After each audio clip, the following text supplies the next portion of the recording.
आपल्याला property sale करायची आहे व प्रॉपर्टी सेल करताना कोणत्या कोणत्या गोष्टीची काळजी घेतली पाहिजे हे आपणास माहित आहे का? पहिला मुद्दा, आपल्याला जी प्रॉपर्टी सेल करायची आहे त्या प्रॉपर्टीचे आपल्याकडे सर्व डॉक्युमेंट आहेत का ह्याची नोंद घ्यावी.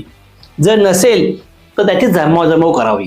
मुद्दा दुसरा, आपल्या जवळील एखाद्या एक्सपर्ट रिअल इस्टेट एजंटला आपल्या फ्लॅट विकायचे काम द्यावे, जेणेकरून तो एक चांगला प्रॉपर्टी बायर तुम्हाला आणून देऊ शकतो. मुद्दा तिसरा, आपलं घर विकत असताना प्रॉपर्टी बायर आपल्याला आपल्या घराची संपूर्ण किंमत ही ओन कॉन्ट्रीब्युशन ने देणार आहे किंवा काही ठराविक अमाऊंट ओन कॉन्ट्रीब्युशन देऊन होम लोन घेणार आहे. जर तो होम लोन घेणार असेल तर त्या अमाऊंटचं त्याच्याकडे सँक्शन लेटर आहे का हे तुम्ही पाहणे खूप गरजेचे आहे. जर नसेल तर त्याला म्हणा पहिला सँक्शन लेटर घेऊन या आणि मगच तुम्ही टोकन घ्या. मुद्दा चौथा, फायनल ड्राफ्ट ॲग्रीमेंट हे आपण प्रॉपर चेक करावे. एमओयू प्रमाणे त्यामध्ये सर्व गोष्टींचा बारकाईने उल्लेख झालेला आहे का ते पाहावे. प्रॉपर्टी बायरने तुम्हाला ओन कॉन्ट्रीब्युशन संपूर्ण दिलेले आहे का? दिले असेल तर तुम्ही त्यानंतरच रजिस्ट्रेशन करावे.